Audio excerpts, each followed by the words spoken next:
Visualization is right at the heart of my own work too. I teach global health. And I know having the data is not enough. I have to show it in ways people both enjoy and understand. Now, I'm going to try something I've never done before. Animating the data in real space, with a bit of technical assistance from the crew. So, here we go. First, an axis for health, life expectancy, from 25 years to 75 years. And down here, an axis for wealth, income per person, $400, $4,000, and $40,000. So down here is poor and sick, and up here is rich and healthy. Now, I'm going to show you the world 200 years ago, in 1810. Here come all the countries. Europe brown, Asia red, Middle East green, Africa south of Sahara blue, and the Americas yellow. And the size of the country bubbles show the size of the population.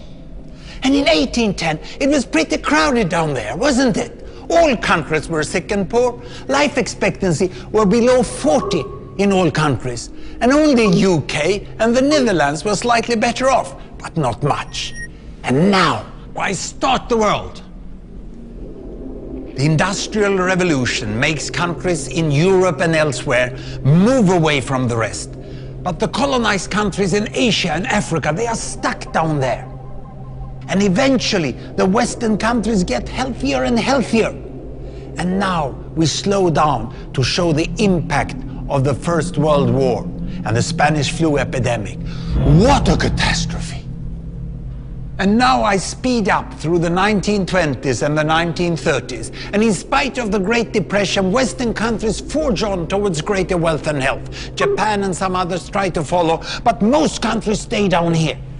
Now, after the tragedies of the Second World War, we stop a bit to look at the world in 1948. 1948 was a great year. The war was over, Sweden topped the medal table at the Winter Olympics, and I was born. But the differences between the countries of the world was wider than ever. United States was in the front, Japan was catching up. Brazil was way behind, Iran was getting a little richer from oil, but still had short lives. And the Asian giants, China, India, Pakistan, Bangladesh and Indonesia, they were still poor and sick down here. But look what is about to happen. Here we go again. In my lifetime, former colonies gained independence, and then finally they started to get healthier and healthier and healthier. And in the 1970s, then countries in Asia and Latin America started to catch up with the Western countries. They became the emerging economies. Some in Africa follows. Some Africans were stuck in civil war and others hit by HIV. And now we can see the world today in the most up-to-date statistics. Most people today live in the middle, but there are huge differences at the same time between the best of countries and the worst of countries. And there are also huge inequalities within countries. These bubbles show country averages, but I can split them. Take China, I can split it into provinces. There goes Shanghai. It has the same wealth and health as Italy today. And there is the poor inland province Guizhou. It is like Pakistan. And if I split it further, the rural parts are like Ghana in Africa.